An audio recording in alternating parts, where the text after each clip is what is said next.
Akhirnya dalam hati sampean semua gerakan, peran apapun itu milik Allah. Itulah Pak maksud sangkan paraning dumadi. Itulah maksud innalillahi wa inna ilaihi raji'un.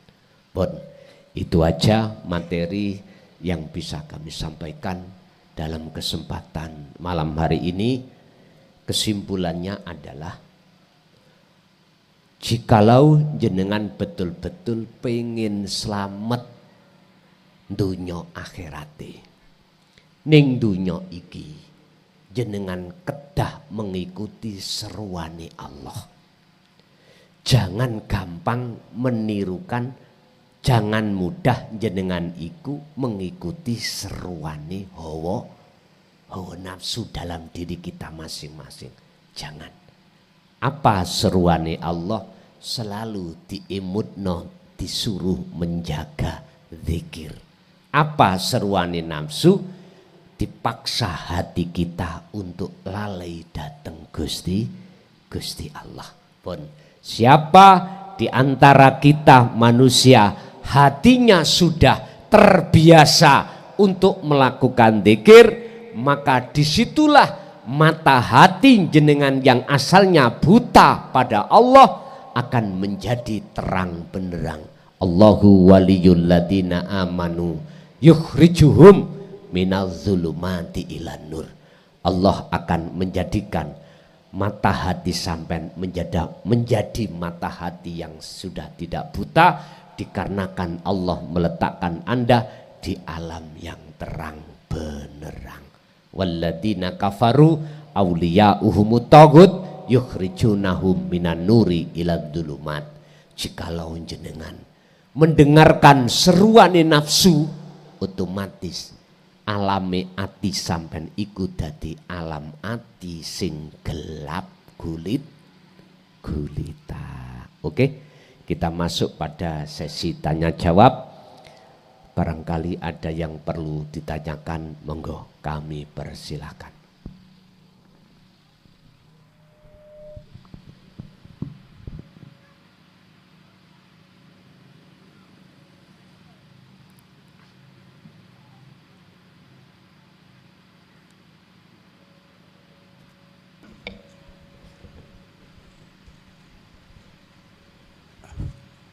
Halo. Assalamualaikum warahmatullahi wabarakatuh. Kula saking Kedung Sari atau Tarokan. Nuwun sewu badhe tanglet. Tanglet kula mangke singkat mawon, penting jelas. Bismillahirrahmanirrahim. Terus kados kula mireng lare utawi tiang nalika tasih wonten ing kandungan umur 4 bulan atau 120 hari punika sampun dipun takdir ingkang kula tangkletaken yuswani umure pun dipun pestekaken utawi dipun takdir sakmeten. Lha wonten malih keterangan sinten tiyang ingkang ngatahaken silaturahim punika dipun tambah umure. Maksudipun ingkang kula tangkletaken takdir punika napa saged berubah. Nika ingkang nomor setunggal. Ingkang kaping kalih kula rumiyin nalika sekolah nggih. Niki nggih mengki radi aneh. Nggih.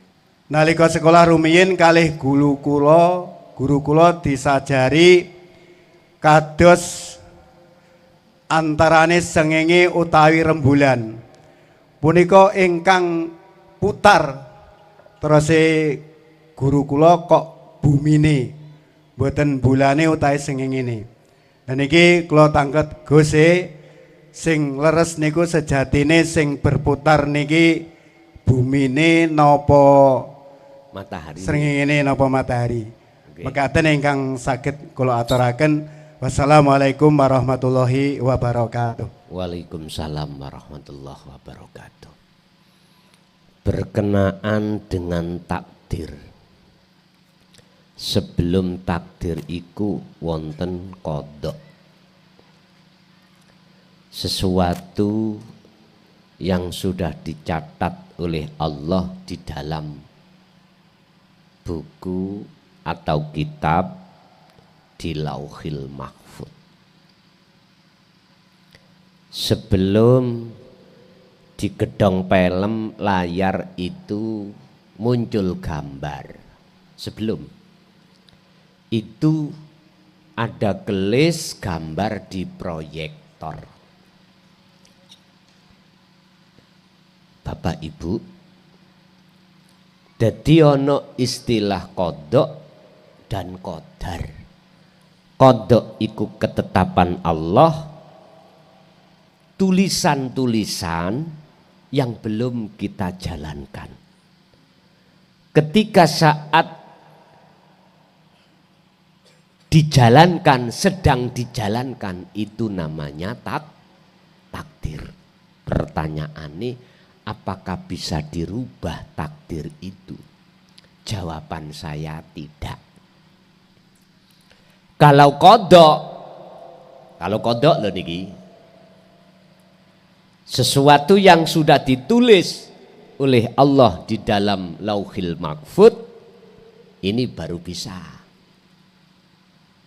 Tapi yang bisa mengganti itu cuman Allah.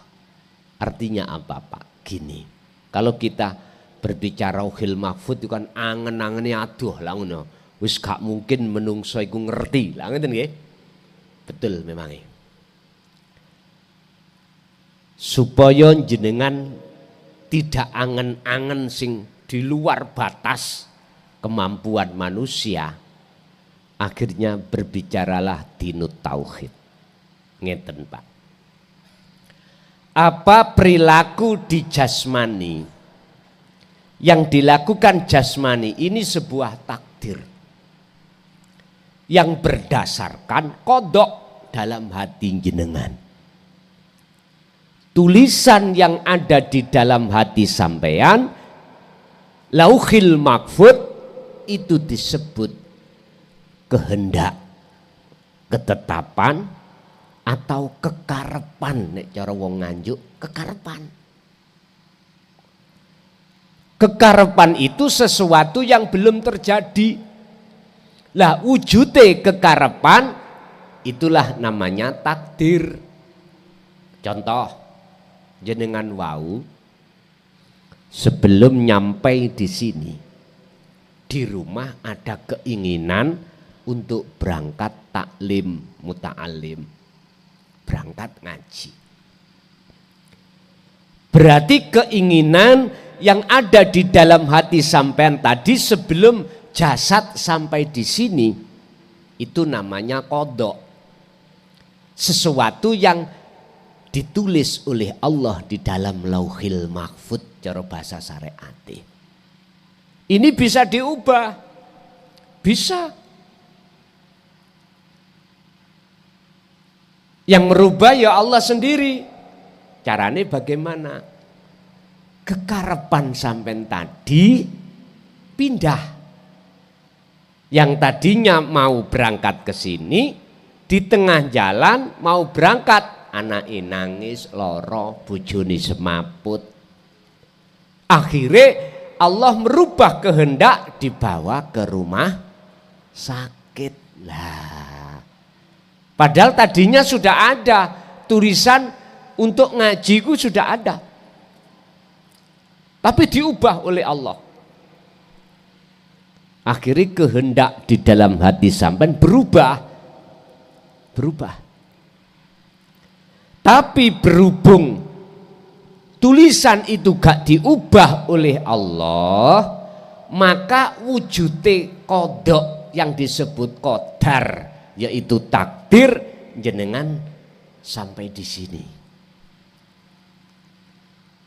Kalau pertanyaannya apakah takdir bisa dirubah? Tidak bisa. Yang bisa diubah itu adalah qadha, buku catatan ketetapan Allah yang sudah ditulis di dalam Lauhil Mahfud, seperti umur jenengan. Tapi saya ingatkan, semua itu yang mengubah hanyalah Allah. Bon, itu satu. Nomor dua, apa tadi?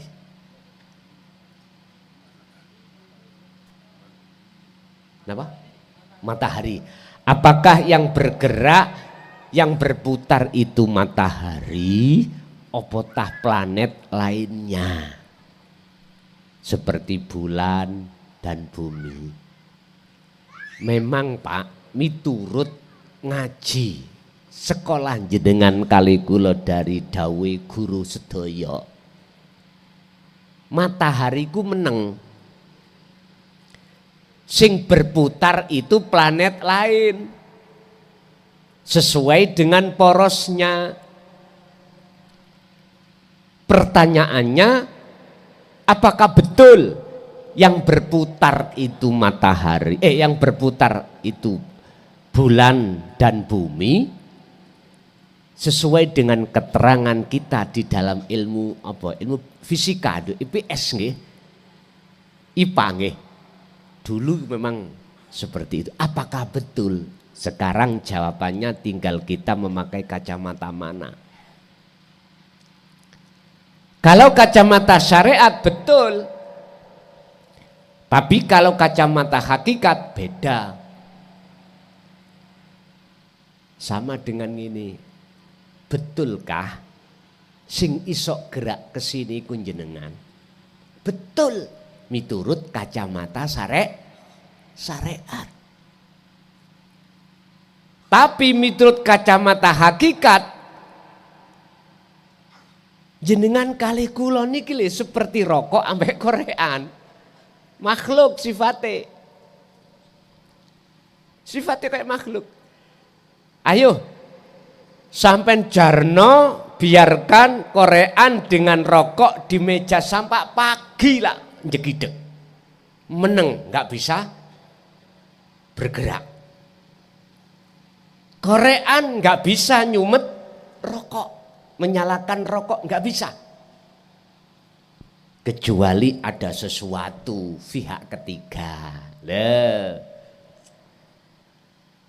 Paham? Istilah bahasa, saya tadi yang ngorean minangka Allah. Kalau jenengan melihat makhluke, ya jelas sing gerak iku makhluk. Sing gerak itu planet-planet selain matahari. Karena melihat makhluknya. Tapi kalau jenengan melihat saya yang mengorek, beda. Munculnya api itu tidak bersumber dari korean. Yang bisa memunculkan api itu dari saya. Sama. Kalau jenengan melihat sejatine sing muter iku matahari, bukan rembulan. Coba, kalau matahari tidak mengeluarkan sumber cahaya, tidak akan mungkin ada kehidupan. Tidak mungkin bulan atau bumi itu bisa berputar. Wis gak usah adoh-adoh. Sampai ngerti sanyu. Sanyu lho Pak. Nek sampean petek listrike, lak munyer nggih. Wrrr lak ngenen. Loh, yang mempunyai sifat gerak itu siapa? Sanyo apakah listrik? Setrum iku. Ya tinggal sampai niki melihat yang mana. Kalau melihat sanyonya yang berputar itu sanyo.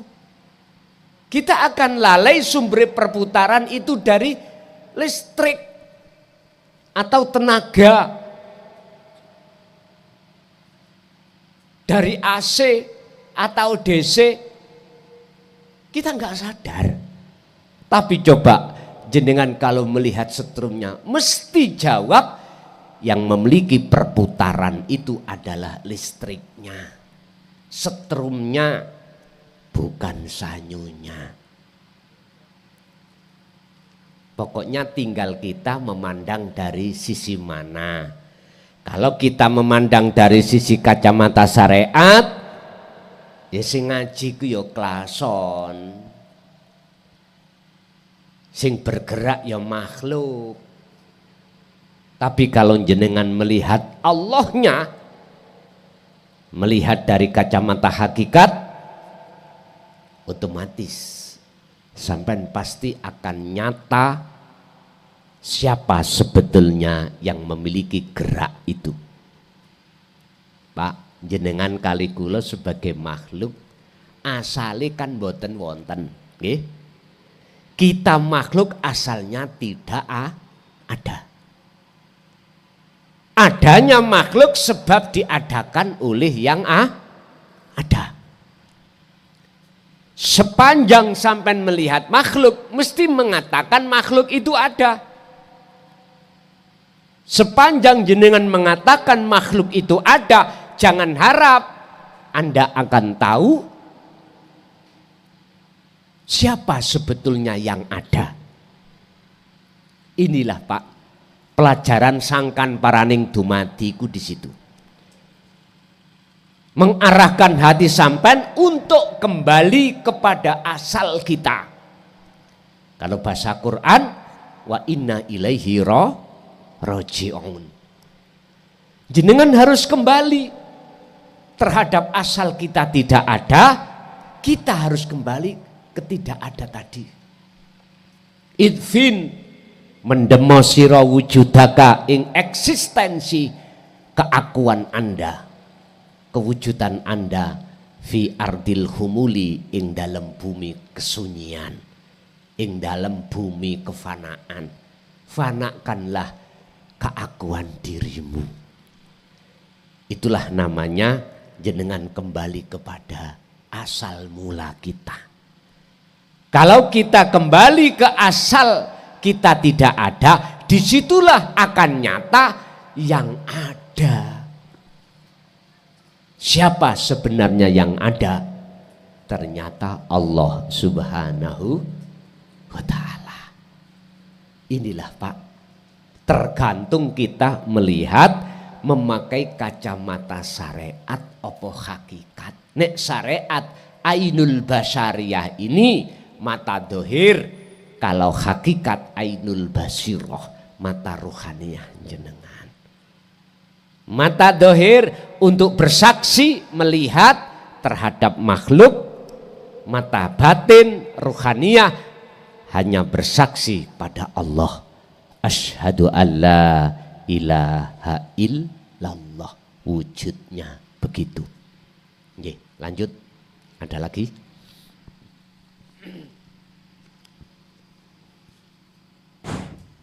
Assalamualaikum warahmatullahi wabarakatuh.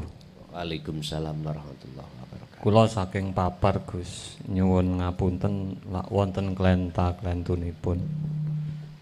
Nyuwun sewu dalam kisah para kekasih Allah niku ketika wafat dicabutnya nyawa tidak merasakan sakaratul maut. Tapi sedangkan Rasulullah Shallallahu Alaihi Wasallam kenapa kok merasakan sakitnya sakaratul maut? Pun ngoten mawon. Assalamualaikum warahmatullahi wabarakatuh. Waalaikumsalam warahmatullahi wabarakatuh. Mengapa Rasulullah bersabda seperti itu? Bukan berarti Rasulullah terasa sakit. Enggak. Sebetulnya itu manti-manti memesan terhadap kita tentang sakaratul maut. Sebelum jenengan kali kula ngalami sakaratul maut, supaya maksud Kanjeng Nabi wa anibu ila rabbikum wa aslimu lahu min qabli ayyatiyakumul adzabu tsumma la tunsorun. Itu maksud supaya jenengan itu lekas kembali pada Allah sebelum mati. Sebelum mati. Bukan persoalannya Kanjeng Nabi merasakan kesakitan pada sakratul maut, mboten. Itu sebuah contoh. Mohal Pak, kalau Nabi dan Rasul atau kekasih Allah merasakan sakitnya sakratul maut, ndak. Buktinya ning dunya. Ala inna auliya Allah la khaufun alaihim walahum yahzanun. Ketika hati betul-betul sudah bertemu Allah, disebut aulia, jamak dari wali, piro-piro kekasih Allah, termasuk Nabi dan Rasul. Wis tah jenengan piyambak lah sampean ngen-ngen. Kalau betul-betul hati sampean itu sudah Allah tarik untuk bertemu Allah, jenengan ditinggalno kesenangan dunia, gak mungkin hati sampean loro. Gak mungkin. Karena apa? Karena jenengan sudah sadar semua itu milik Allah. Sama dengan tukang parkir nih kalau Pak. Ketika menjaga mobil, sepeda-sepeda, lalu yang punya moro, Pak ngambil sepeda, gak mungkin jenengan hati berat untuk memberikan, gak mungkin. Gak mungkin, laksana seperti itu. Kecuali ku hak sampean. Sampean HI gak dadi tukang parkir, wek sampean ning omah dicolong maling. Hati panas enggak? Loro enggak? Loro. Karena kita merasa yang memiliki. Inilah Pak persoalannya. Olehnya sakit sebab kita itu melu ngaku. Sedangkan para kekasih Allah la khaufun alaihim, sudah jelas. Sudah jelas. Enggak terasa gelisah, enggak terasa sakit, enggak terasa sumpek, enggak terasa takut. Lah, mengapa Kanjeng Nabi dawuh seperti itu? Itu memberikan lampu terhadap kita sebelum kita didatangi sakratul maut. Wa anibu, lekaslah baliyo sira kabeh ila rabbikum maring pangeranmu. Artinya sebelum kematian datang jenengan wajib untuk makrifat dulu datang Gusti Allah. Iki lho karepe. Sebab jikalau jenengan kali kula hati dereng mau kembali kepada Allah, sik bersukaria dengan bisikan nafsu, min qabli ayyatiyakumul adab, otomatis ketika saat datangnya kematian, summalatun sorun, tidak ada pertolongan dari Allah, itulah sakit. Lah, sebelum datangnya perkara itu sebetulnya kita sudah dilatih dalam kehidupan ini untuk merasakan sakit atau tidak ketika saat perkara apa yang kita akui diambil oleh Allah hanya saja lewat si A, si B, si C, sing nyolong dan lain sebagainya. Bukti kalau kita itu terasa sakit, ini sebagai tanda suiku nek mati yo rasane sakit. Karena waktu demi waktu yang Allah kasih kesempatan tidak kunjung kita sadar untuk lekas kembali pada Allah. Ini persoalannya. Jadi itu percontohan Pak. Percontohan dari Kanjeng Nabi untuk kita, barang siapa yang belum kembali kepada Allah, sakarat itu datang mesti sakit. Jikalau sudah kembali, maka tidak akan pernah sakit. Siapa mereka yang disebut aulia? Walladzina amanu wa kanu yattaqun. Surat Yunus ayat 62-63. Dialah orang-orang yang beriman yang sudah yakin segala apapun itu atas dasar sumber sangka Allah. Wattaqau, dan di dalam diri iman mereka itu sudah condong, sudah yakin ilmu amal istiqomah. Artinya dia senantiasa berzikir datang Allah. Jadi niku Pak nggih, bukan berarti Rasulullah merasakan sakit, enggak, tetapi contoh terhadap kita, jikalau tidak lekas kembali ya pasti sakit. Kalau kita sudah kembali, maka dalam hati tidak ada rasa pengakuan diri. Suatu saat diambil Allah apapun bentuk yang tadinya kita merasa memiliki, pasti sakit Pak. Dan tidak mau terjadi itu. Makanya mohon maaf, kula nek ngetutno sifat basariah kita Pak, kula niki mboten menginginkan 2025 iku berhenti ngaji, nggak menginginkan. Estu. Karena alasan makhluk, karena alasan manusia. Tapi saya tidak bisa Pak untuk mengikuti hal seperti itu. Aku tetap mengikuti apa yang menjadi kehendak Allah. Kalau Allah mengatakan berhenti, wajib saya berhenti. Sebab setiap apapun yang Allah terjadikan terhadap siapapun, itu pasti ada. Di balik itu semua ada nilai manfaat positif terhadap kita. Itu pasti. Saya tetap berhusnudzon datang Allah.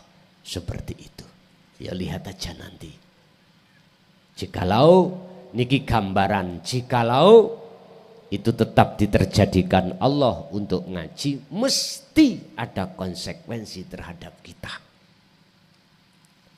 Tinggal pertanyaannya, ketika konsekuensi itu terjadi pada diri kita, pertanyaannya kita melihat siapanya? Melihat konsekuensi yang Allah jatuhkan atau melihat Allahnya? Kalau jenengan melihat konsekuensinya, pasti jenengan tidak akan pernah hati tentrem. Tapi jikalau jenengan melihat Allahnya, disitulah nanti yaj'allahu makhrajan. Allah justru akan membuka pintu segala hal apapun yang menurut sifat basariyah atau basirah Allah mudahkan. Inilah gambaran-gambaran apa qada yang nanti akan diberlakukan Allah berupa takdir atau qadar. Jadi Pak, saya ulangi, itu hanya percontohan saja untuk bagi kita mau kembali sebelumnya ataukah tidak mau kembali sebelum kematian itu. Nggih, masih ada?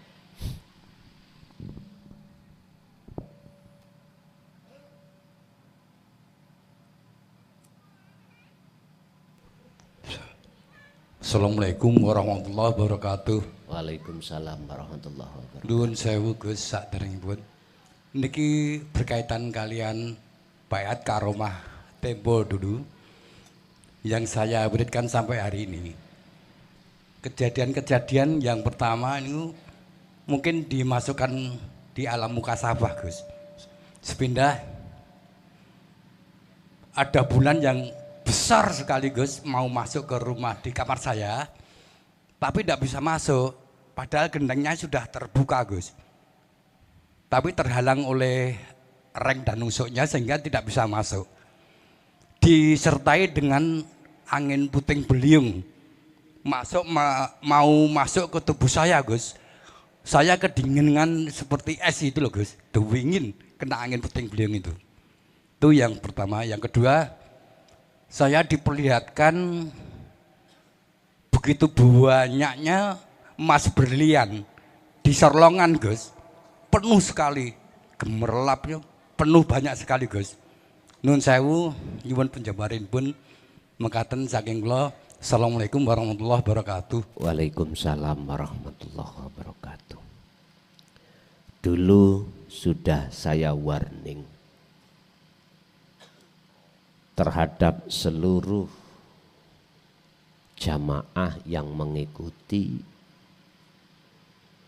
baiat karomah itu wajib terlebih dulu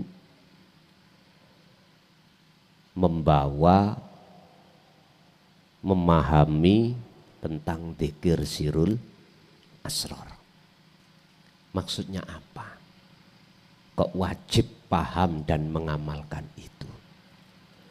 Supaya jenengan itu tidak terpengaruh tentang masalah karomah. Padahal karomah itu adalah kendaraan makhluk. Mengapa di situ ada reng padahal gentengnya sudah terbuka? Gambaran apa reng usuk itu? Nyun sewu, selagi jenengan kali kula ketika aurat mewiridkan ayat tersebut,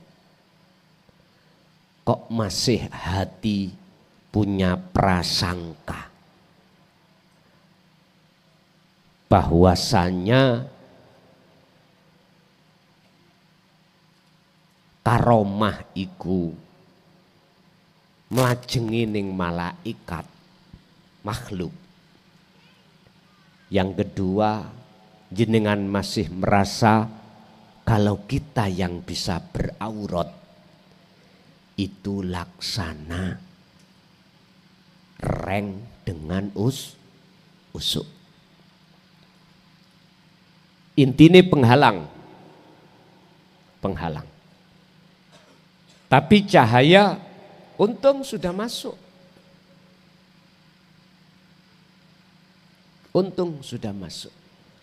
Terus solusinya bagaimana?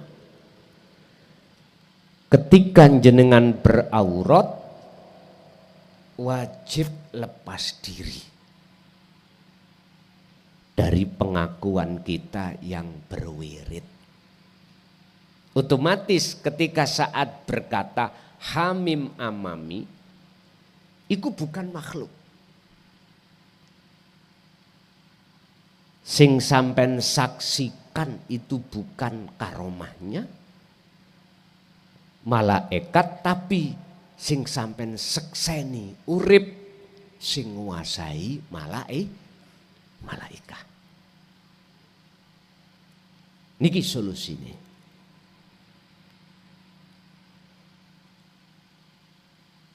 Yang kedua terkait berlian. Lagi. Itu sudah ada di rumah, berarti di kolong. Di dalam rumah toh. Nek bulan makan jabane omah. Iki nek jerone omah. Ini tetanda apa? Itu namanya berarti sudah manjing. Nanti sampai titeni, mesti ada suatu kejadian pada diri Anda yang secara dalil akli, secara akal itu tidak bisa diterima. Akal nggak bisa menerima dengan kejadian itu. Kejadian mana? Ya entah berikutnya. Dulu sudah saya jelaskan Pak. panjang lebar ketika saat Allah betul-betul meletakkan karomah. Seperti halnya Kanjeng Nabi Wahyu. Cara Nabi Musa diuber-uber Fir'aun. Terus Gusti Allah dawuh, Musa, ngarepmu ono ada lautan, pukulen dengan tongkatmu. Niki Allah merintahno. Tapi tidak dikasih Allah tahu Nabi Musa itu kok akan jadi jalan ndak. Nabi Musa pun tidak mengerti kalau ini nanti akan jadi jalan. Sing penting Nabi Musa ngikuti apa yang difirmankan Allah. Dilakukan oleh beliau. Akhirnya terjadilah sesuatu kejadian yang tidak rasio atau susah alias tidak bisa diterima akal sehat. Nah, disinilah Bapak Ibu. Ketika saat itu terjadi, detik-detik waktunya untuk menaker iman sampean itu di mana? Apakah hati sampean itu mempunyai prasangka dari karomah ataukah dari Allah? Jikalau betul-betul jenengan iki sudah jalan dzikir sirul asror, pasti iman sampean tidak akan goyah. Enggak akan goyah. Tapi kalau seseorang ini belum memegang dan memfungsikan dzikir tersebut, maka imannya dadal duel. Imannya terhadap makhluk. Untung aku sakti. Lah ngoten nggih. Untung aku duwe karomah. Lah ngoten ta? Wis. Makanya saat 3 bulan sebelum September itu Pak, kula niki mboten wani curhat sampean. Apa sing kula raosake niki cara wong niku gemeter setelah perintah turunkan karomah, beat karomah, padahal sudah 20 tahun aku pendam. Sebab ketika saat dilihat satu sisi, iki turun kita. Pelajarannya turun. Lah wis bahas tauhid keesaan Allah kok turun datang muka syafa. Lah turun tadi turun. Bahkan yang Jawa Tengah ya melok susah. Timbul pertanyaan, iki piye medun maneh? Wonten sing ngonten. Sampai gegeran. Gegeran ngomong padu, pendapat-pendapat. Greges, Pak. Tapi ketika saat Allah dawuh, ini hanya dikhususkan bagi mereka yang sudah megang sirul asror, langsung kula niki adem pun. Semangat, Pak. Ibarati cara mau gak nafsu belas mangan itu belas, ketok sate ya wegah, ya ketok sate wegah, nyawang bojo ya wegah, nyawang anak wegah, kabeh wegah. Mboso iku mau sudah dibuka oleh Allah dawuh yang nomor 2 khusus bagi yang bersirul asror. Masalah Pak mangan koyok marui, ngertos marui nggih? Nyawenang no, delok bojo akhire sawenang maneh. Pun ngertos jawabane. Akhirnya estu kula manti-manti. Silakan keluar. Nika tanggal 7 September. Silakan keluar manakala hatimu belum mengenal dzikir sirul asrar. Bukan berarti kula niku pilih kasih, ndak.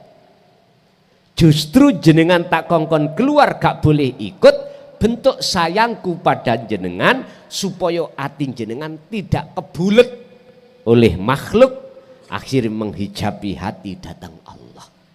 Niki sing sadar, sing gak sadar kok cik meleki ini hanya dilewatkan status. Lah ngoten nggih.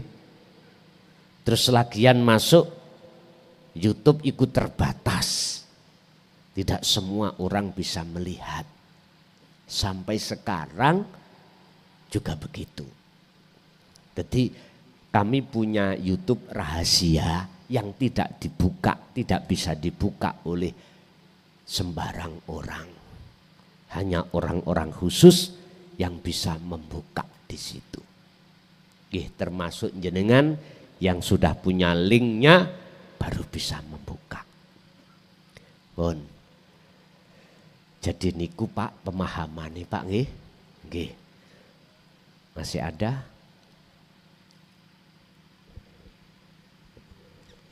Assalamualaikum warahmatullahi wabarakatuh. Waalaikumsalam warahmatullahi wabarakatuh. Nggih nuwun sewu Gus, niki badhe nderek tangklet. Yang pertama, sering sekali Gus mengatakan bahwa ada 3 alam, yaitu muhadoroh, mukasafah, dan musyahadah, seperti itu. Alam muhadoroh adalah alam kasunyatan, mukasafah adalah alam di mana di situ ada alam jabarut, lahut, malakut, dan sebagainya. Terus yang terakhir adalah alam musyahadah, alam tunggal ya Gus, seperti itu. Yang kami tanyakan Gus juga pernah menyampaikan baik secara live di YouTube ataupun saya juga mengikuti tausiahnya secara langsung. Di situ Gusnya mengatakan bahwa nanti di alam mukasafah itu ada alam jin, alam malaikat, dan para nabi, seperti itu Gus ya. Terus yang kami tanyakan, apakah para nabi itu adalah kekasih Allah Gus? Kenapa kok masih di alam mukasafah seperti itu Gus? Nggih, seperti itu. Sedangkan para nabi adalah pilihan Allah, yaitu kekasih Allah yang harusnya sudah di alam ahad atau di musyahadah, seperti itu.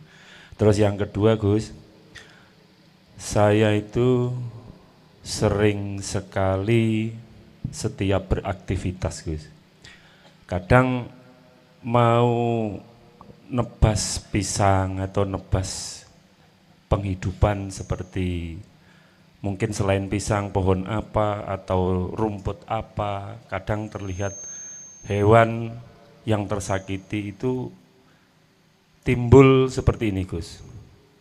Kayak dengar di situ suara itu sakit dan di situ ada maha hidupnya seperti itu Gus. Jadi seperti saya mau menebang pohon pisang itu sudah bunyi, itu ada hidupnya, ada maha di situ, seperti itu Gus. Yang selanjutnya sering juga Gus, waktu mimpi saya itu seperti mau dikeroyok kayak sebangsa jin Gus. Sebangsa jin saya diuji sejauh mana saya berpegang teguh pada hidup saya, seperti itu Gus, pada Allah Subhanahu wa Ta'ala. Saya diuji, tapi saya tetap bersikukuh, saya yakin dengan saya berpegangan dengan hidup, maha hidup yang ada dalam diri saya selamat. Tapi alhamdulillahnya selamat Gus, seperti itu. Terus pernah juga saya itu diuji Gus dalam mimpi, suruh menghidupkan orang mati Gus, seperti itu. Dan saya berkeyakinan dengan maha hidup yang ada pada diri saya dan dengan maha hidup yang ada di luar diri saya, yang mati bakal hidup, seperti itu Gus. Ternyata hidup Gus, seperti itu. Yang kami tanyakan isaroh seperti apa, seperti itu Gus, atau itu hanya mungkin nafsu yang ada dalam diri saya atau bagaimana. Yang jelas saya ingin mungkin tambah penjelasan itu isaroh seperti apa. Tapi intinya saya tetap meyakini itu adalah hidup yang memperlakukan saya seperti itu Gus. Nggih, Mbah Nuwun. Assalamualaikum warahmatullahi wabarakatuh. Waalaikumsalam warahmatullahi wabarakatuh. Alam muhadoroh, alam mukasafah. munculnya dua alam nama ini karena hukum syariat. Ya. Mengapa dikatakan munculnya hukum syariat? Hukum yang berkenaan langsung dalam diri makhluk, baik secara kasar maupun secara gaib. Tapi jangankan di alam mukasyafah, di alam muhadharah pun juga terlimputi alam musyahadah. Bukan perkarane para kekasih Allah itu tidak dimusyahadah keahatan Allah, enggak. Beliau secara ruhaniyah dimusyahadah, secara hakikat dimusyahadah. Munculnya alam mukasyafah dan alam muhadharah karena hukum syariat. Sehingga ada yaumil hada berarti alam muhadharah kasunyatan ini dunia. Ya. Nanti ada yang disebut yaumil qiyamah. Hari dimusnahkan seluruh makhluk. Dimusnahkan. Yang hidup cuma satu, yaitu Allah. Habis itu yaumi yub'ats, hari dibangkitkannya makhluk manusia ini. Dibangkitkan. Kemana? Yaumil hisab, untuk menghadapi hari-hari perhitungan. Lah, Bapak Ibu, sampak jenengan kalih kula setelah kita dihisab disuruh untuk berjalan menyusuri Siratal Mustaqim. Muncullah dua alam neraka dan jannah, ini pun masih masuk di dalam alam mukasyafah karena makhluk. Siapa orang ketika saat di dunia belum bisa masuk di alam musyahadah, maka jangan harap di alam mukasyafah itu dia bisa ke alam musyahadah. Mangkana fi hadhihi a'ma fahuwa fil akhirati a'ma wa adallus sabila. Surat Al-Isra ayat 72. Sing sapa wonge tatkalane ning donya hatinya masih buta pada Allah, maka di akhirat pun dia juga buta. Wa adallu, dan lebih sesat, lebih gelap apa nih sabilan jalannya. Laksana kita, jasad kita sekarang buta, disuruh pulang ke rumah masing-masing, tetap nggak bisa sampai ke rumah. Kalau nggak percaya, sampai jajal. Mantu habis ngaji meremo kabeh, nggak akan pernah Anda sampai di sana. Nyun sewu. Tapi barang siapa saat di dunia sudah bisa masuk ke alam musyahadah, maka untuk selanjutnya alam mukasyafah itu sudah tidak berguna. Artinya sayakulunal ladina qalu udkhuluha bisalamin aminin. Beliau-beliau itu sudah masuk di dalam alam keahatan Allah. Oh, jelas nih. Karena apa? Karena mata hatinya, mata ruhnya tidak buta. Yang kedua, cahaya makrifat Allah selalu nyalakan. Jadi dua hal, antara mata tidak buta dan cahaya didatangkan Allah. Sama, jenengan pulang, mata tidak buta, cahaya sepeda itu juga enggak mati. Lampu-lampu di tengah jalan juga mati, nyampe sampean ke rumah. akan tahu mana jalan mana bukan, karena jenengan ini posisi dalam terang benderang.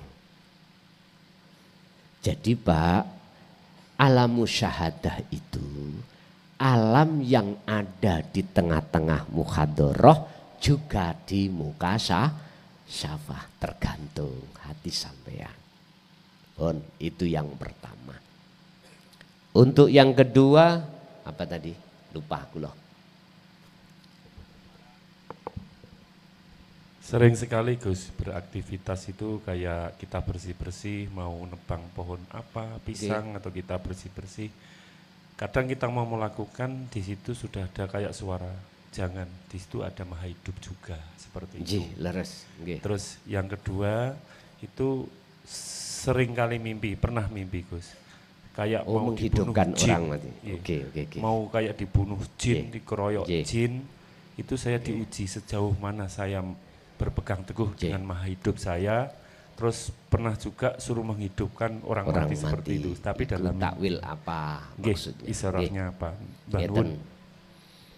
Sudah tidak pernah ragu bagi para kekasih Allah. Jikalau seluruh apapun yang terlimputi dalam diri makhluk itu wujudnya Allah. Ada seseorang yang dikondisikan Allah, jangankan menebang pisang, jabut sukete rawani. Nah, ingat, itu bukan bisikan nafsu.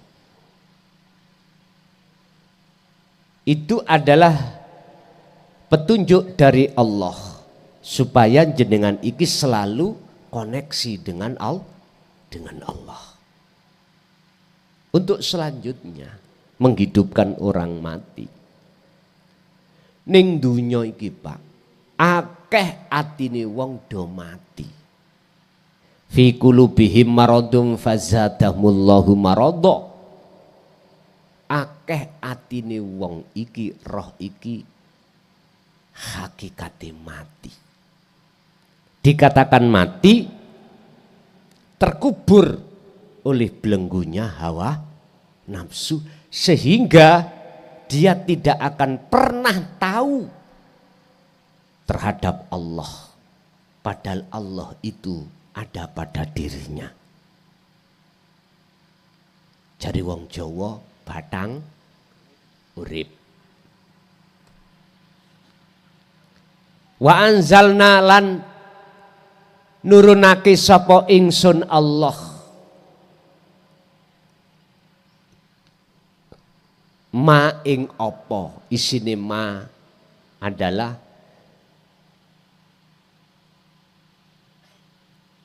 isine ma itu adalah maul mator, air hujan. Minas sama dari langit, ilal ardi datang bumi. Aku Allah akan menghidupkan yang namanya tanah yang asalnya gersang, nggak ada rumput, tumbuh-tumbuhan, dengan caraku menurunkan air hujan dari langit. Makanya nek waktu kemarau suket-suket podo garing, petani-petani wis tidak bisa menanam karena nggak ada air. Dulu Pak. Kalau sekarang wis akali menungso cerdas, ngebor gitu, mengambil air dari bawah, ditarik ke atas, dibuat ngaliri sawah, akhirnya sawahnya subur bisa ditanami. Ma'ul mator, air hujan itu laksana dinut tauhid. Huwaladzi arsala rasulahu bil huda wa dinil haq, ai dinut tauhid. Dialah Allah yang mengutus utusannya yaitu Muhammad untuk membawa hidayah dan agama yang mengesahkan pada Allah. Dikarenakan apa? Dikarenakan hati manusia pada menyembah berhala. Dikarenakan hati manusia itu mati, buta pada Allah. Kondisi seperti inilah Pak, alasan Gusti Allah menghidupkan hati seseorang yang asalnya mati biar hidup. Tapi apa di dalam Al-Quran jawabannya ketika saat itu disampaikan? Ada dua kelompok, pecah menjadi dua. Minhum, sebagian daripada mereka menerima hidayah itu. Tanah yang gersang, jikalau menerima air hujan, dia serap, pasti tumbuhlah tumbuh-tumbuhan. Suket, podo cukul. Tanah yang asalnya gersang menjadi hijau royo-royo. Dipandang ya enak. Tapi waminhum, sebagian mereka, kebanyakan itu menolak. Tetap kerungu mlebu kuping tengen metu kiwa. Nek tadi yang pertama masuk telinga kanan kiri, masuk ke hati. Tanah kalau tidak mau menerima air hujan sampai kapanpun gersang, nggak bisa ditanami, nggak bisa. Jadi ketika saat ilmu itu kita terima dan berimanlah kita, lalu wattaqau, kita itu bertakwa dengan bentuk wa'amilus sholihah, maka itulah cara menghidupkan orang mati. Orang maksudnya diri ruhaniyah, bukan diri jasmaniyah. Lah tadi di dalam isyarah diri jasmaniyah, tapi hakikatnya diri ruhaniyah. Kalau ruhaniyah sampai itu sudah betul-betul hidup, sudah tidak berpenyakit, sudah tidak ada halangan, maka kemanapun jenengan berada, apapun yang jenengan aktivitas, hati jenengan mesti selalu koneksi, sambung dan sadar, semua itu sumbernya dari Allah Subhanahu wa ta'ala. Akhirnya tidak bisa terpengaruh dengan kebiarin dunia. Dikasih susah, hati sampean ya tidak panas. Dikasih Allah takdir model opo aja, apapun, gak terpengaruh dalam hati jenengan.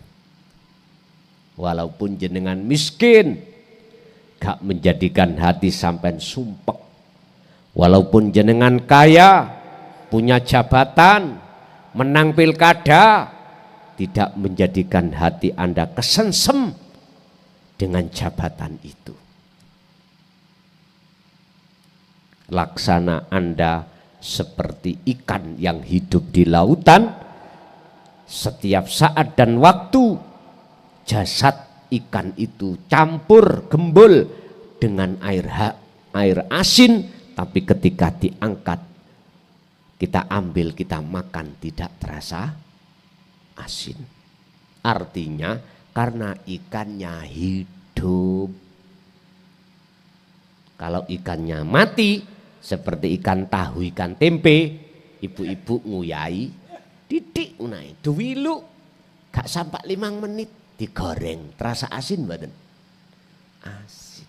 Artinya siapapun hati kita, kalau belum hidup mesti terpengaruh dengan kebiarin dunia. Kalau hati ini hidup, maka tidak akan pernah kena kebiari dunia. Jadi maksud menghidupkan orang mati adalah hati yang mati dengan cara didatangkanlah ajaran dinut tauhid. Ini kalau sadar matur suwun, kalau enggak sadar ngaji taek, ngono iku biasa ngoten. Ngaji sesat yo. biasae ngoten. Pun boten napa-napa. Saya ngalami sendiri Pak selama 24 tahun niki. Keluh kesah yang saya terima dari masyarakat, manusia, berbagai macam.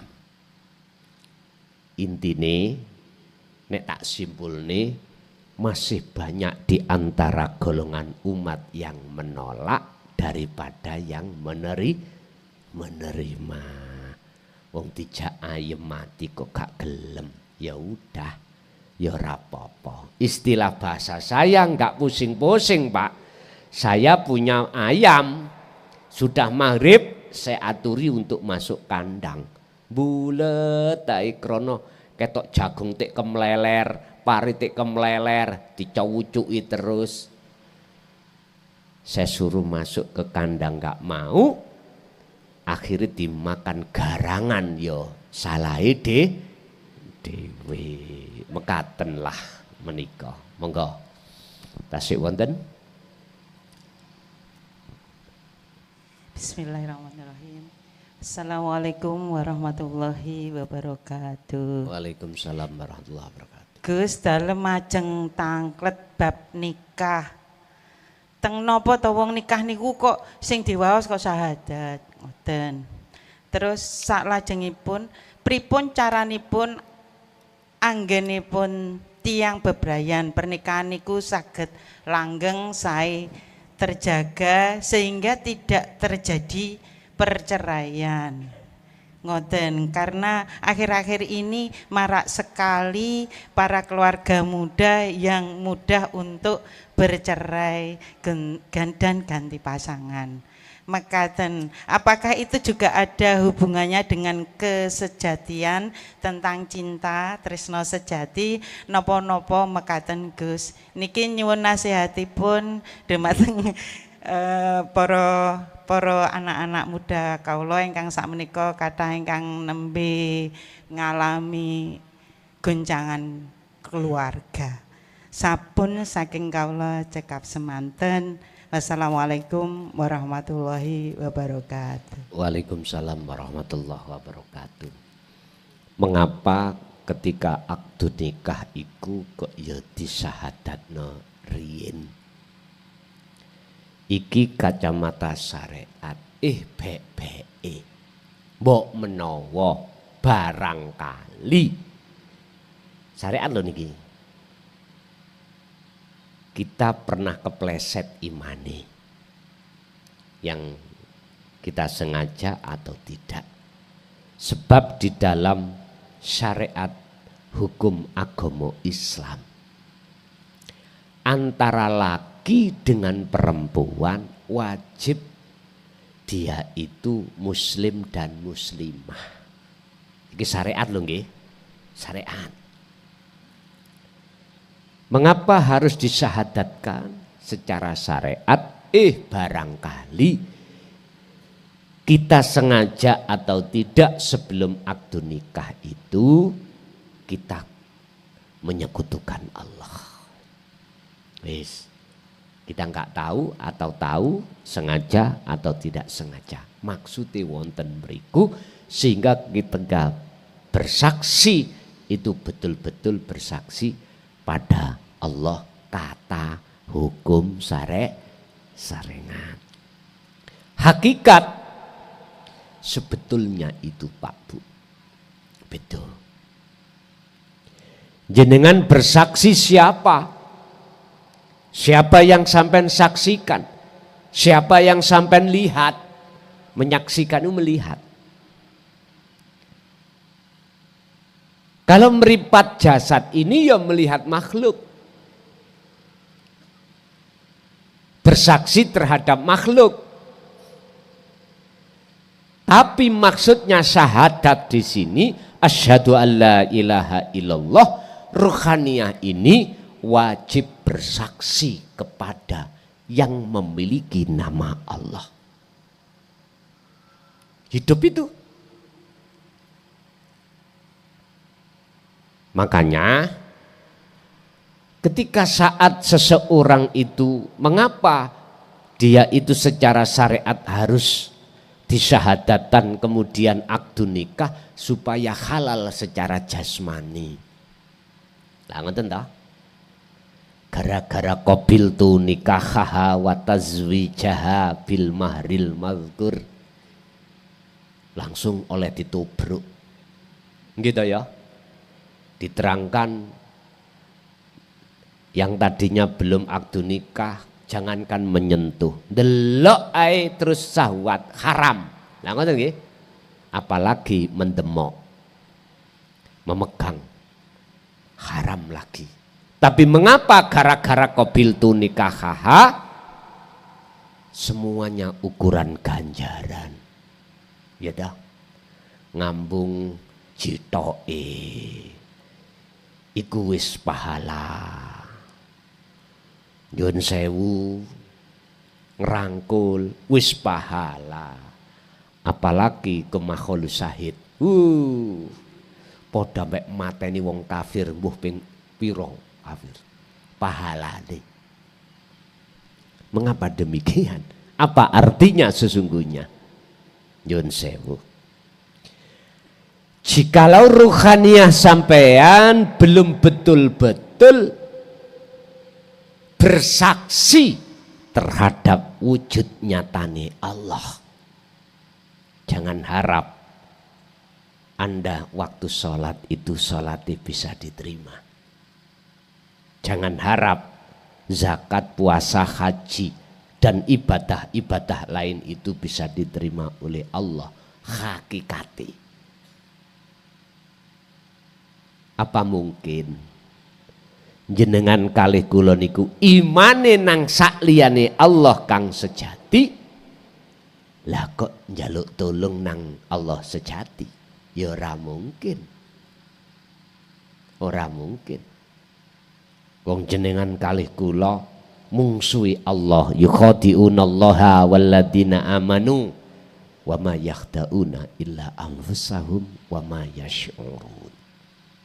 Kita mungsuhi Allah, tapi nggak terasa, nggak terasa. Dengan bentuk hati jenengan belum menyaksikan terhadap Allah.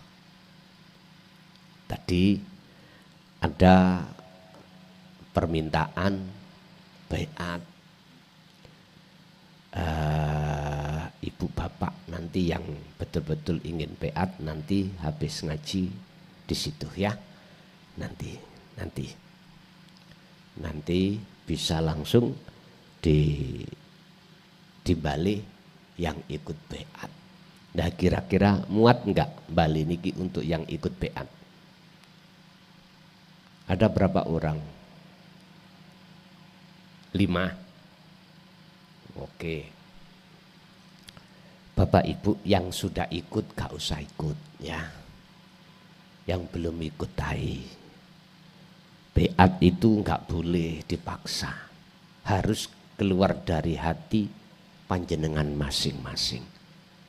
Maksud baiat di sini adalah menyambungkan tali ruh sampai datang Allah yang keputus oleh hawa nafsu sehingga selalu dan selalu hati itu lalai pada Allah.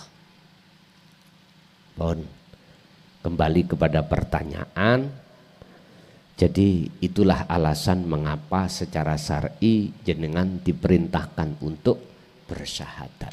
Yang kedua, masalah dalam keluarga piye carane mboten benteng ceweng akhirnya dadi tukaran ujung-ujunge nang PA. Lah ngoten nggih, pengadilan agama. Makanya nek golek pedotan kuwatah nang nggone pengadilan agama. Pun nyun sewu, walaupun jenengan iki sudah menjadi kekasih Allah, jangan dimaksud Allah itu tidak menghadapkan ujian untuk perpisahan. In i'lamu annama amwalukum wa auladukum fitnah. Nyun sewu. Ketahuilah bahwasannya apa yang Allah hadapkan terkait masalah anak, harta benda, garwa, iku kabeh fitnah, ujian. Artinya Allah akan menguji terhadap kita, masih tuluskah kita, setiakah kita pada Allah untuk bersyahadat, untuk bersaksi melihat Allahnya, dan ataukah kita malah khianat dengan bentuk hati memandang beriman dari makhluknya. Itu ujian aja. Kalau jenengan bertanya piye carane, boten benteng ceweng, boten saged Pak Bu. Rumah tangga iku nyun sewu rukun sak lawase, ora tahu benteng ceweng, ora tumon, ora tahu. Cuman piye carane benteng ceweng sing kaya ngono kuwi enggak ndadekno pisah. Syaratnya satu, laki maupun perempuan, zaud dan zaujah wajib bertauhid. Wajib hatinya selalu memegang zikir. Wajib. Tapi kalau salah satu saja bisa jadi perpisahan loh Pak. Iya, bisa jadi. Sebab kalau keduanya bertauhid, amanu wa amilus sholihah, hatinya dia akan menghasilkan satu cahaya sing dadekno ademe keluarga. Laksana min ambek plus. Kalau ada komponen-komponen ya akan menghasilkan contoh lampu, sound system bisa muni. Coba kalau tidak ada komponen, plus ambek min tempuk no karu, tes kobong boten terbakar. Itu namanya konsleting. Harus ada komponen. Power juga begitu. Padahal dimasuki min dan plus, diulahlah, di situ ada trafo. Yang AC keluar DC, DC kemudian diolah di dalam komponen-komponen. Ada IC, ada gelang-gelang, ada elko. Sesuai teori di situ akhirnya menghasilkan suara. Suara inilah wujude urip. Baru aman. Niki Allah kasih percontohan seperti ini. Sama keluarga. Keduanya harus bertauhid.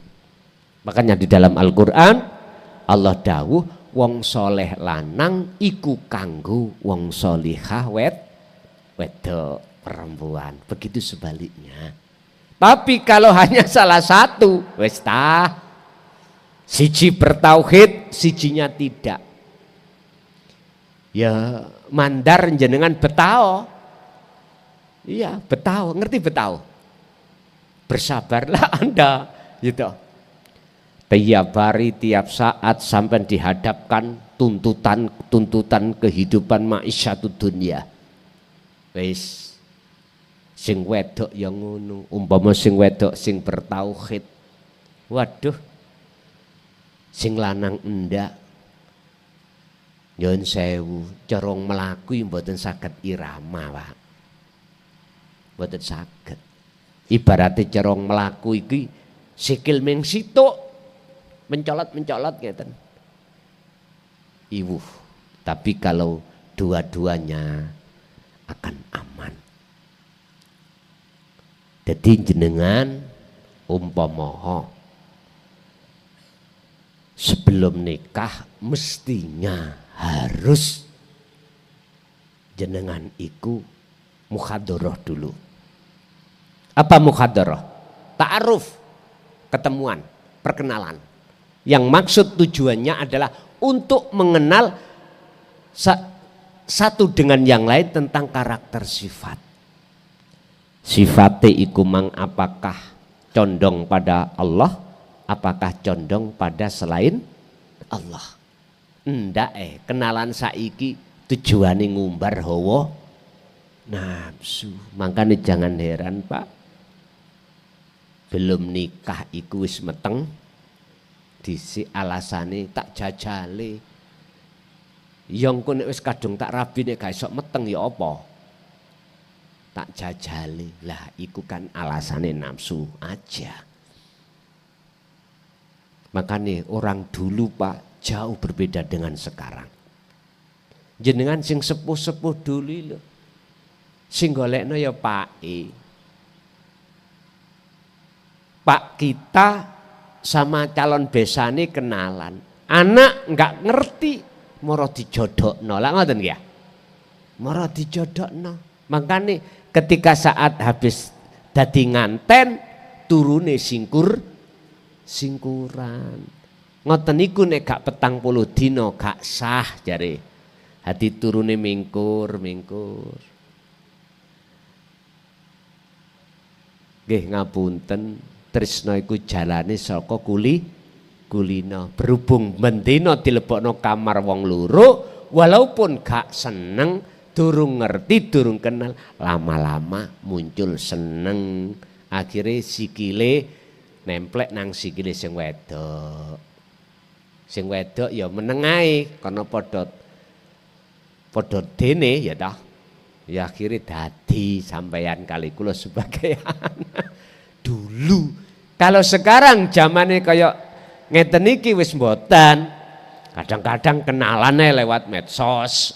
Wis semayan di mana wis insyaallah pun Pak zamane beda Pak. Zaman jenengan kali kula sing sepuh-sepuh wis mboten sami kali anak zaman sekarang. Jadi Bu tetap bertauhid atau tidak bertauhid, yang namanya ujian dari Allah benteng ceweng itu sudah mesti terjadi. Ono gak cocoke mesti terjadi. Jikalau untuk menyelamatkan wajib keduanya bertauhid, beriman wa amilus sholihah. Niki. Tapi kalau salah satu ada kemungkinan akan terjadi perpisahan di dunia ini. Mekaten. Nggih. Monggo tasik wonten. Sekali lagi Pak ya, habis ini langsung beat ya. Wis langsung beat nggih majelis mawon. Live langsung. Mboten napa-napa. Sing ikut beat jenengan nyanding tuya segelas. Monggo Pak. Assalamualaikum warahmatullahi wabarakatuh. Waalaikumsalam warahmatullahi wabarakatuh. Gus kawula Mahsun Cering Plosorjo. Kawula badhe nangkletaken wonten salah satunggaling dawuh, apabila dirimu itu ada anjing, jangan harapkan malaikat akan masuk pada dirimu. Sing kawula tangkletaken inggih menika napa sing dimaksud anjing menika Gus? Cekas manten. Assalamualaikum warahmatullahi wabarakatuh. Waalaikumsalam warahmatullahi wabarakatuh. Jagatin dunya ya niki rumah anjing makhluk iki. Cara syariati. Cara hakikate jagati ruhaniyah berarti kolbun hati. Kalau ada anjingnya, betul memang warid tidak akan pernah Allah perintahkan untuk masuk di dalam hati jenengan. Pertanyaannya, yang dimaksud anjing itu yang bagaimana? Ulaika kal an'am balhum adul. Bahasa Quran. Yang dimaksud anjing di dalam diri kita adalah nafsu yang liar. Yang nafsu itu menjadi bendoro ruhaniyah atau hati seseorang. tondone kalau bendoro kita rohaniah itu adalah nafsu, jikalau kita selalu mengikuti apa kekarepane nafsu. Yang disebut nuruti kekarepane nafsu, kehendak nafsu adalah hati kita merasa kita makhluk yang melakukan ini, itu, mempunyai ini, memiliki itu. Itulah nyatanya nafsu. Padahal Allah sudah dawuh dalam surat Al-Baqarah 208, innahu sak temene anjing. Tadi lo ya, bahasa sampean anjing, bahasa saya nafsu atau iblis. Lakum kedue sira kabeh iku aduwun mungsuh mubinun kang nyoto. Sesungguhnya nafsu itu adalah mungsuhmu yang nyata. Kita tidak akan pernah tahu nyatanya nafsu jikalau kita masih di dalam kelompok walladzina kafaru bi ayatillahi waliqaihi. Golongan orang-orang yang ingkar dengan dinut tauhid. Wahyu-wahyu Allah yang Rasulullah sampaikan di jalur dinut tauhid. Otomatis waliqaihi, kita pun akan mengingkari untuk bertemu terhadap Allah. Enggak mau. Akhirnya suka hati kita bertemu bercinta dengan hayatat dunia, kehidupan kesenangan dunia. Nah, itulah umpama digambarke sifat yaiku apa bahasane kalbun. Nek asu apa? Teng mriki napa jenenge? Segawon iku diwenehi mangan ya melet, ora diwenehi ya melet. Artine Pak, jenengan kali kula asalnya tidak punya rumah, enak be. Kalau aku sudah punya rumah, sudah enggak ngontrak, ibadah isok tenang. Dikasihlah Allah rumah. Terus Pak masih minta. Enak kali kalau budal ngaji sepedaan mboten nunut. Dikasih Allah sepeda. Terus rendeng-rendeng ngeten iki enak PE kok dikasih mobil. Gak kudanan. Dikasih Allah mobil. Walaupun tidak new, tidak baru. Entah ikut tahun-tahun 2007. Kadang nggih moprot, kadang nggih enggak. Enak baik nek nyar. Lah ngoten nggih. Wis. Minimal Avanza new. Terus melihat enak baik ndukure Avanza iku. Loh, itulah Pak sifat manusia. Kalau hati ini jenengan kali kula nafsu masih liar, ya seperti itu, seperti anjing sifat kita. Dikei yo melet, enggak dikei yo melet. Iku melet bahasa Jawa, bahasa Indonesianya. Lidahnya menjulur. Niku. Ngapunten ingkang kathah. Sebetulnya itu gambaran sifat dalam diri kita masing-masing, Pak. Enggak bisa kita akan bersyukur pada Allah. Sejatinya lah wong kita tidak tahu Allah. Bagaimana mungkin kita dikatakan bersyukur hanya pada Allah sementara kita enggak kenal yang memiliki nama Allah. Padahal syaratnya sah orang bersyukur harus ketemu yang memberi. Wong kita nggak pernah bertemu, kita itu hanya manggil-manggil namanya saja, tidak tahu. Lesannya kita alhamdulillah, utawi sekabai pujalan puji kulillahi kagungane Allah. Kita ngucap secara syariat sudah benar, hakikate hati kita mana dikatakan sah bersyukur. Wala in kafartum inna azabi lasyadid. Justru jikalau kau kufur dari nikmatku, kau tidak mau bertemu aku, maka justru apa yang ku berikan padamu sebagai siksa dirimu. Akhirnya apa Pak? Tadinya kita nggak punya apa-apa, turu angler. Bosok kita punya mobil, ditoleh-toleh, hilang tak Kak? Si ono apa Kak? Didelok nang korden, bengi yo gak iso turu, mikir mobile nyar ono ning jopo. Mang jenengan tadinya nggak punya apa-apa, turu iso ngiler-ngiler. Sekarang jenggiratan, lo disiksa. Bon.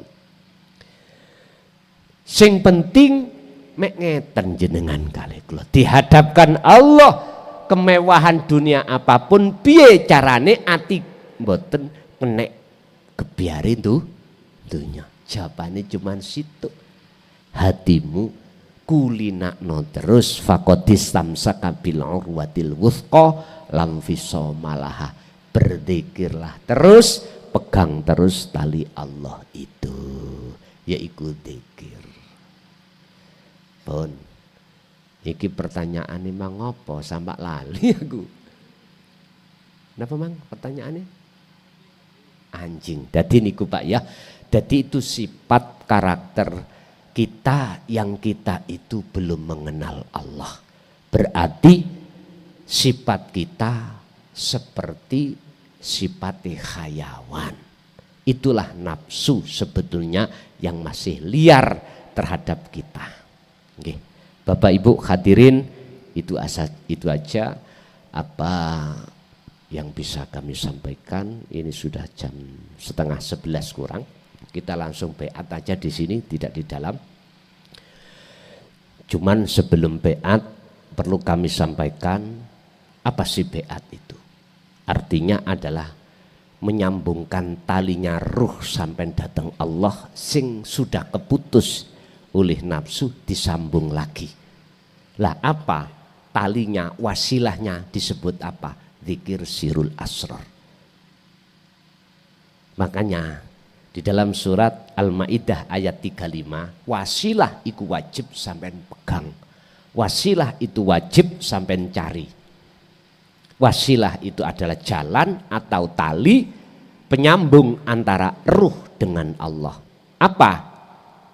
Rasa tadi, iman. Imanul haq yang disebut ihsan. Caranya bagaimana? Nanti lesan sampai ngucap asyhadu, hati sampai harus ada satu rasa kesadaran bahwasanya tidak ada Tuhan kecuali Allah. Artinya tidak ada yang bisa menyambung tali ini kecuali Allah. Berarti sing beat sampai iku mung Gusti Allah. Lah mana Gusti Allahnya? Hidup wujud Allah itu hidup itu yang ada antara saya dengan panjenengan iki. Wa asyhadu anna Muhammadar Rasulullah. Muhammad makhluk, jenengan iki makhluk jasmani, makhluk. Semua makhluk bisanya apa-apa sebab diapa-apakan oleh Allah. Itulah maksud Muhammadur Rasulullah. Rasulullah diutus Allah.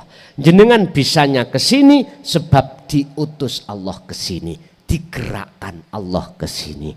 Artinya kita tidak bisa ke sini jikalau tidak digerakkan Allah ke sini. Itulah maksud syahadat yang nomor 2. Apa? Makhluk semuanya bisanya apa-apa itu sebab diapa-apakan oleh Allah. Pun niki carane menyambungkan. Jadi nanti ketika saat asyhadu alla ilaha illallah, upayakan dalam hati sampean jangan memandang makhluk siapapun termasuk saya, sampean harus memandang semua itu hidup Allah yang menterjadikan. Paham nggih? ila hadratin Nabil Mustafa Rasulullah sallallahu alaihi wasallam wa ala alihi wa azwajihi wa dzurriyyatihi wa qarabati wa ali baitihi syai'ulillahi lana wa lahumul Fatihah. Wa ila jami'il anbiya wal mursalin wal awliya wasyuhada wassalihin wat tabi'ina tabi'ina salihina ila yaumiddin, khususan jami'i masyayikhi ila muntahum lahumul Fatihah. Wa ila abaina wa umadina wa azdadina wa masyayikhina wa auladina wa azwazina wa dzurriyyatina wa ahli baitina wa jami'i man tabi'ana, khususan jami'il arwah fi hadil majlis wa ghairuhum, ij'alhum min ahli syuhudika ya Allah, wa min ahli dzikrika ya Allah, wa min ahli ma'rifatika ya Allah, qabla mautihim lahumul Fatihah.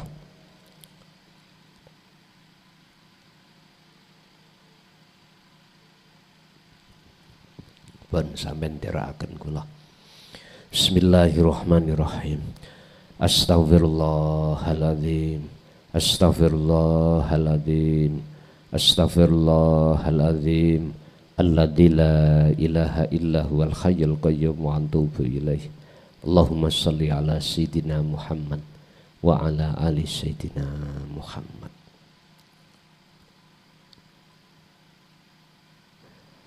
Asyhadu an la ilaha illallah wa asyhadu anna Muhammadar Rasulullah. Saya bersaksi sesungguhnya tidak ada Tuhan yang wajib kusembah kecuali Engkau ya Allah, yaitu wujud adanya hidup baik di dalam maupun di luar saya, dan saya bersaksi sesungguhnya Muhammad itu adalah utusan Allah, yaitu wujud adanya seluruh makhluk menjadi perintahnya Allah. Saya tidak akan menyembah, memuja, memuji kecuali hanya padamu ya Allah, dan saya tidak akan pernah mati kecuali selalu bersamamu ya Allah. La ilaha illallah Muhammadur Rasulullah. Al-Fatihah.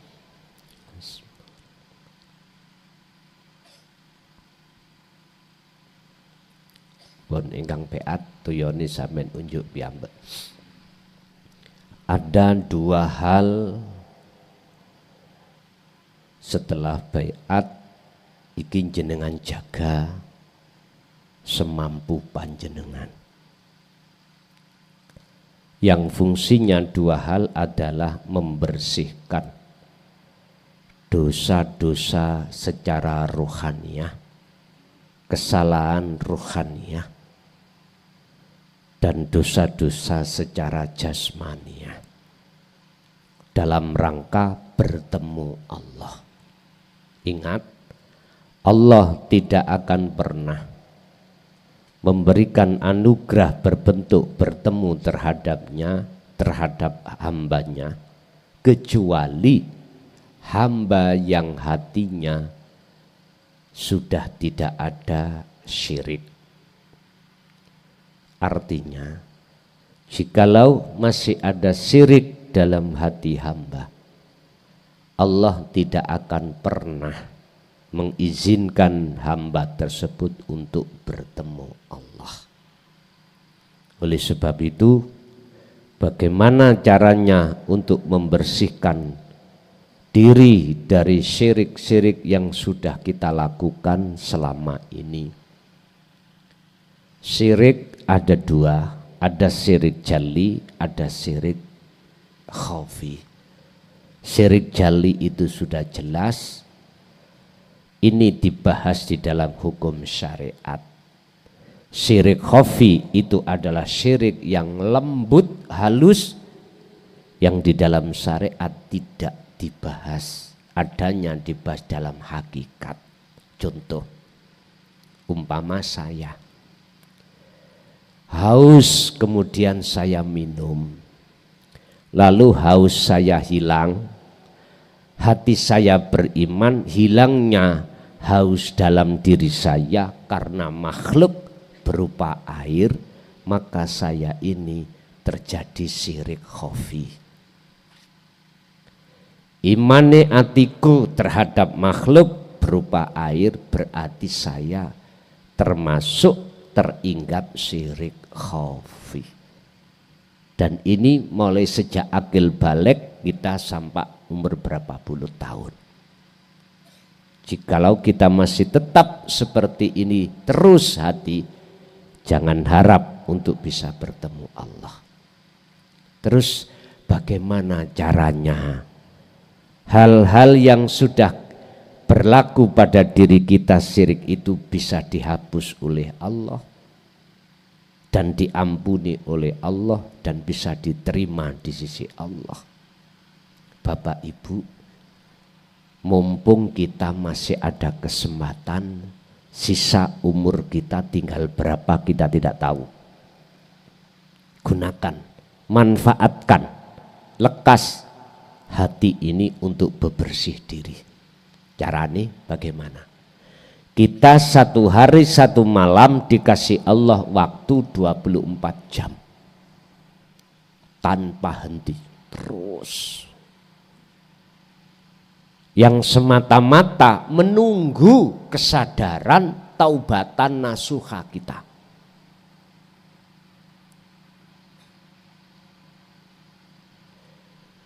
Gunakanlah 24 jam ini Anda untuk berzikir. Yang kumaksud zikir di sini adalah hati Anda harus merasakan kehadiran Allah. Wujudnya yaiku gesang hidup. Karena itulah akhirnya seakan-akan jasmaniah iki bisa bergerak. Padahal semua itu gerak hidup di dalam diri kita. Artinya jenengan harus ada satu kesadaran setiap detik, setiap waktu, segala apa yang muncul dan timbul sumber itu sangka Allah Subhanahu wa ta'ala. Kesadaran Anda yang seperti inilah yang disebut kholwat. Kholwat itu adalah yakfur bittauhid wa yu'min billah, bebersih dari kotoran untuk bertemu Allah. Apapun aktivitas sampean. Makanya jenengan kalau ingin sholat bisa khusyuk pada Allah. Sebelum Anda takbir, Anda harus hati merasakan kehadiran Allah, wujudnya adalah hidup dalam diri jenengan, sehingga jenengan ketika bergerak jenengan gak ngaku gerak jenengan. Sumber gerak itu sangka urip, sangka Allah. Nek ati sampai sadar di zona wilayah ini, maka Allah pasti akan melupakan hatimu dari persoalan urusan dunia. Kadang-kadang hitungane rakaat ayo melok lupa. Wis biasa. Ini lakukanlah dengan semampu pada dirimu. Nanti aku yakin kalau jenengan sudah ditarik Allah di musyahadatul baqa, tidak akan pernah putus hatimu itu terhadap Allah terkait masalah dzikir. Kalau masih ada di musyahadatul fana dan kamil, ini masih kadang jatuh, lupa, ingat, lupa, ingat. Dan itu sebagai kewajaran dalam satu proses. Pun, ini yang pertama. Yang kedua, secara jasmani jenengan harus riyadhah. Riyadhah jasmani apa? Karena jasmani iku minangka kurungan, manuke iku roh. Jasmani minangka wadah, roh iku isi. Isi kalau suci kaprae umume wadah ya kudune melok suci. Itu kaprae umume kedah ngoten. Orang makan ya niki makanan ini, mengapa ibu-ibu tadi mencuci lepek? Karena yang mau dimakan perkara suci. Iki kaprae wadai suci, isine ya suci. Lah berkenaan dengan itu, tolong jenengan kan punya weton. Tolong setiap bertemu weton puasalah 1 hari dengan niat taubatan nasuhah pada Allah. Puasanya seperti Ramadan, ada sahur, ada buka, atau sampai poso apit, terserah. 1 hari sebelum weton, terus 2 hari pas weton, 3 hari setelah weton, terserah jenengan. Kula ojo maneh poso 3 dinten sedina nguat-nguatno. Sak jame kula nek mboten mangan krucuk-krucuk mboten kuat, ya ora usah poso. Wong jenenge wong gak kuat lho, Pak. Ya gak iso dipaksa. Biasane ngono wong lemu-lemu, ya. Biasane wong lemu-lemu. Yang kedua, mulai saat ini sampai akhir hayat jenengan, tolong nek mampu jagalah apa makanan dan minuman yang Allah haramkan jangan masuk dalam jasadmu. Karena Anda dalam rangka pembersihan rohani juga pembersihan jasmani. Yang ketiga, tentang jasmania riyadhah. Kalau jenengan mampu, jagalah hadas kecil dan hadas besar. Cukup ini aja lakukan sampai akhir hayat. Jenengan kali kula kalau malam hari waktu longgar buatlah khalwat secara khusus. Caranya bagaimana? Boleh jenengan sholat sunnah dulu. Habis itu wasilah terhadap orang tua, para kekasih Allah, silahkan. Habis itu langsung sampai zikir sir, sampai sertakan sirul asrar. Nafas keluar masuk, masuk hu, keluar Allah. Atau masuk urip, keluar hu. Atau sampai balik sakarep. Sing penting sirul asrore sampai sertakan. Caranya apa? Hati sampai harus merasakan kehadiran wujudnya Allah, yaitu hidup yang mengeluarkan dan memasukkan nafas pun. Cuman tak ilingno nek sampean khalwat secara khusus seperti ini, barangkali Allah membuka hatimu di alam mukasyafah, gak usah sampean wedi, gak usah sampean belayu. Sebab iki mung ujian. Apakah semuanya akan mengalami seperti ini? Tidak, belum tentu. Isane sampean boten wedi, boten takut, sampean kudu megeng dzikir sirul asrar. Sebab fungsi dzikir sirul asrar di pintu pertama merasakan tadi su'aul basyirah, meyakini sing gerakno kabeh iku Gusti Allah. Pun niki mawon sampean kecoki. Mboten napa-napa. Pun Bapak Ibu, inilah apa terkait masalah setelah beat yang harus jenengan jaga sampai akhir hayat. Jenengan kali kula niki semampunya. Lakukanlah dzikir itu di tengah-tengah ibadah murni atau tidak murni. Baik jasmani sampai repot urusan dunia atau tidak, tetap dzikir iki pegang, tali ini pegang semampu panjenengan.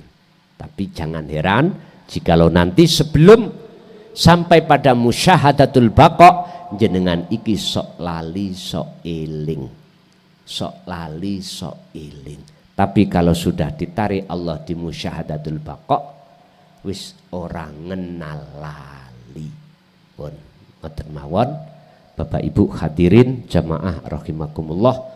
Mudah-mudahan segala apa yang Allah berikan pada kesempatan malam hari ini menjadi ilmu yang bermanfaat, dan kita ditakdirkan oleh Allah anugerah di mana kita sebelum meninggalkan dunia ini Allah sudah temui, Allah sudah mentakdirkan kita bertemu terhadapnya.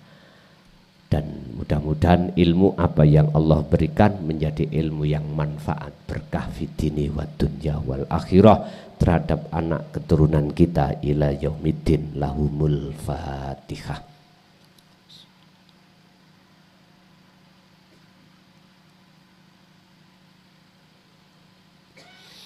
Mulai awal sampai akhir, jikalau ada kekhilafan mohon maaf. Akhirul kalam, assalamualaikum warahmatullahi wabarakatuh.